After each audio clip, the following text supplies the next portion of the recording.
Alright, today we're going to do Unit 1, Section 4 Notes, Parent Functions and Transformations. Section A, Parent Functions. Identify the function family the function belongs to. So, before we do that, if you do not know your function families, let's write that in the notes first. So a type of function that is often forgotten about is a constant function. This is simply where f of x just equals some number c. You could also write it as y equals c, where c is any number. The next one, very common, is linear. This is f of x equals x, or y equals x, where x has no exponent and there's no absolute value. The next one we're going to talk about is quadratic.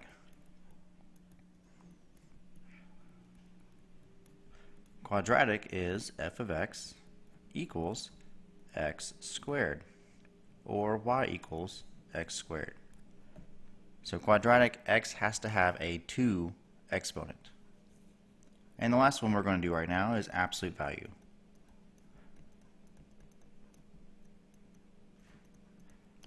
Absolute value is f of x equals absolute value of x, or y equals absolute value of x. So absolute value, you must have the absolute value bars to be an absolute value function. So let's look at these. This should make it really easy. The first one, f of x equals 4. 4 is just a number, or c, right? So we could say this would be a constant function. Number 2, f of x equals 4x. There's no absolute value bars, and the x has no exponent, so this would make it linear.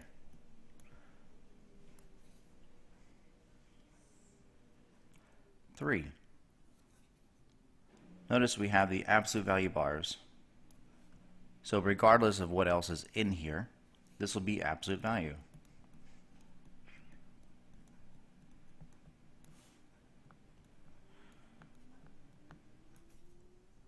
And 4, since we have an exponent of 2, this makes it quadratic. And those are the 4 types of functions that we will be talking about right now. Okay, let's move on to the next section.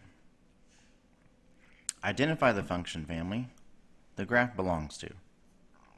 So, still the same 4 types of functions. Let's take a look. Number 5, horizontal line. So notice it's not going up or down. There's no curve. Horizontal lines are constant because they never change. And if you need to write that somewhere, please do. Horizontal lines are always constant functions. 6. This is a straight line that is not horizontal and is not vertical. This would make it linear. So linear has to be a straight line that is not horizontal and not vertical. 7. These are very easy. 7, this one looks like a V. Now whether it's a V going up or it could be a V going down like this, either way, anytime you see a V, that's absolute value. I always remember that because the V in value.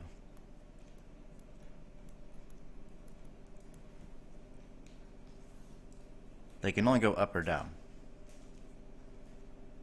Oh, and the last one is a U. Of course, it's the only one we haven't used.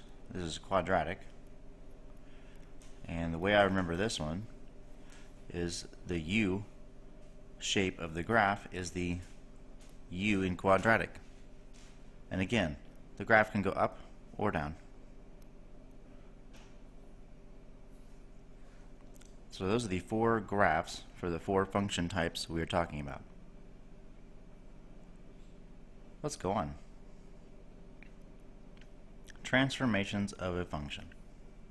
So describe the transformations shown in the function. Now, I won't be too specific on some of the transformations here because we will get into a lot more detail in the next section. So in this first one, we have a constant function. Note there's a number, no x. And for constant functions, you cannot transform these. So you can never transform a constant function because that would not make it constant anymore, and you'd be changing the function type. So anytime that you see a constant function, there is never going to be a transformation, just because you can't do that. Okay, number 10. So I have my x here. Oop. Not that. There's my x. And so I want to focus on the 1/2 in the front and the -3 behind. So because the 1/2 is being multiplied by x and it's less than 1, it's a fraction, I'm going to say that I compress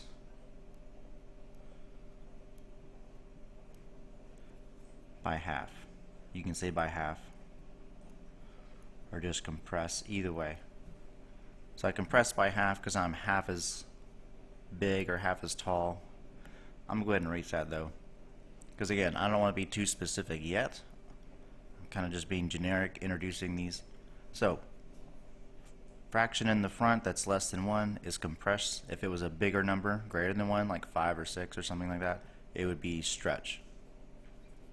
And then the -3 here, anytime you have a number on the end of a function after x, it's going to move up and down. So I compress, and since I'm subtracting, I subtracted 3, then I'm going to shift down. And again, you can put shift down 3 or just shift down is fine for these. Either way. And that's it. That's all we have. Those are the only numbers that are not x, or around x, that we got to look at. So let's go to number 11. So again, we have x right here. So we want to look at the numbers around x. So we have +2 and +4. And that was a text message. So again, I'll get into more specifics on this in the next section, but because this 2 is in the absolute value bars, or it's with x, anything you have with x that's added or subtracted is going to move left and right. Now, I know on a number line, if I'm in the center, this would be going plus and this would be going minus, right? So right is adding, left is subtracting.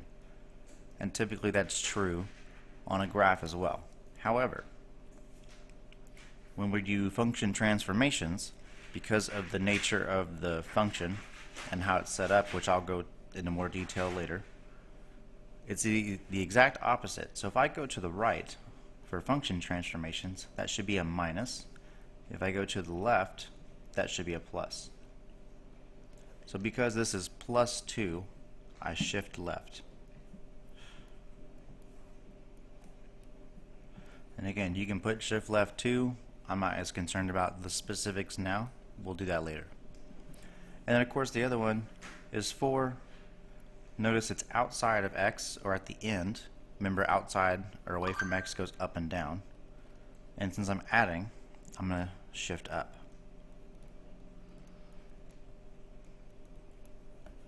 And those are my only 2 numbers, so that's all I have for this one.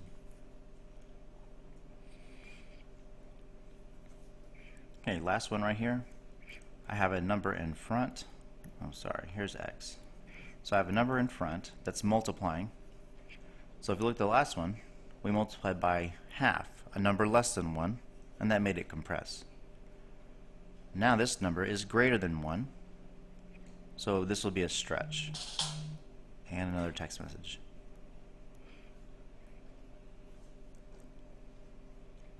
And then the other number, -1, notice I am with x, I'm in the parentheses, same as the absolute value, I'm with x, which means I move left and right. And since these are backwards or opposite, I subtracted 1, meaning I would shift to the right.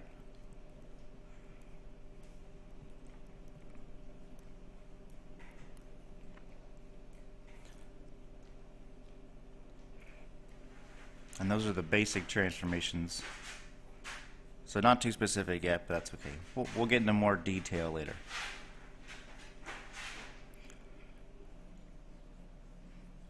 On to the next part. Describe the transformation again. And I didn't read all the directions. Maybe I should do that first. Compared to the parent function. Okay, so parent function. I'll go ahead and write the parent function at the top. Y equals c. Now this is a constant function because it's horizontal, and we already know there are no transformations on constant functions. So that was easy. I'm running out of room. Okay. So no transformations ever for constants. We don't have to worry about that. So at the top, I'm going to go ahead and write y equals x. Now, using what we learned earlier, I can find my b is 0, right?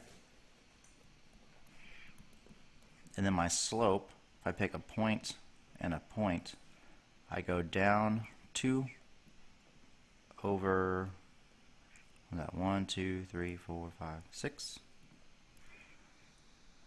So that means my m is negative 2 over 6, or negative 1/3. Okay, so I'm going to write that right below my function. So I have y equals negative 1/3 x plus 0. I guess you don't really need plus 0, so we can get rid of that if you don't want it. So the only thing we did was go from x to negative 1/3 x. Now we talked about earlier how this number in the front, because it's less than, because it's less than 1, that would make it compress. So we know that. The thing that I had not talked about yet, but I will now, is this negative sign. Anytime your x changes from positive to negative, that would make it reflect. So we have a reflection and a compress, and that's it. Okay, 15. So my parent function for absolute value is y equals x. And now I can find what my new one is. So notice I went 1, 2, 3 over, and since I'm moving 3 to the right, that would be minus 3, right? The x minus 3. Remember, because that's backwards. And it's okay if you don't understand this very well now. The next lesson, I'll say tomorrow, but the next lesson is very detailed on exactly when and how all this stuff moves.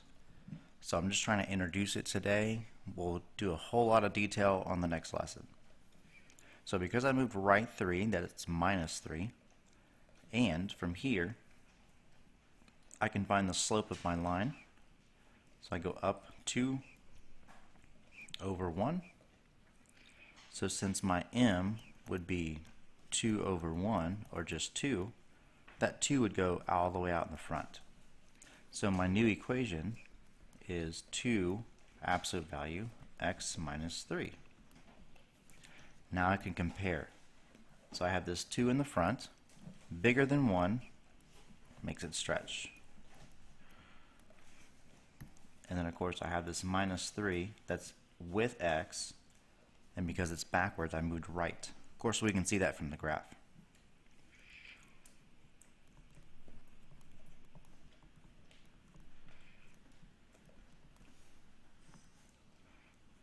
Because remember, you're trying to say how it compares, or how this new graph, the blue line, compares to the original graph, which all of these original graphs start in the very center.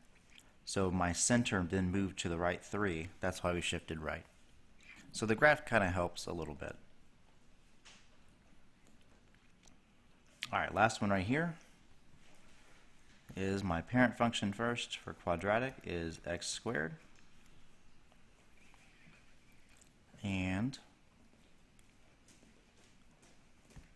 from my center, we've moved left, 2. So that would be x plus 2, right? We moved left 2. And I moved up 1. Up and down is always on the outside. And the other thing I noticed too is instead of going up, the normal u, I'm going down. So I reflected, right? Because I'm going the opposite direction, which would just add a little negative out front. So let's write that. Y equals negative x plus 2 squared plus 1. So we have three things. First one is out front. We have a negative. Of course, we can see in the picture it did reflect.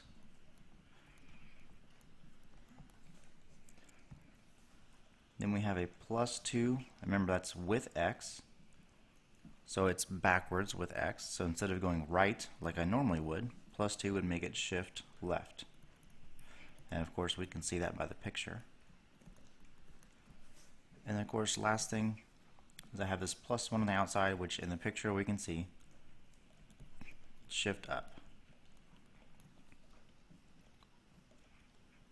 So that one had the most, but still not too bad.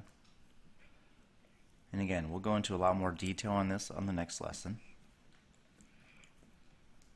Alright, last thing. Now we wish to want to graph the function with the given transformations. So, first thing is you're always going to start in the very center at the origin and then move around from there. So the first thing that I would do is I have minus 2 and plus 1.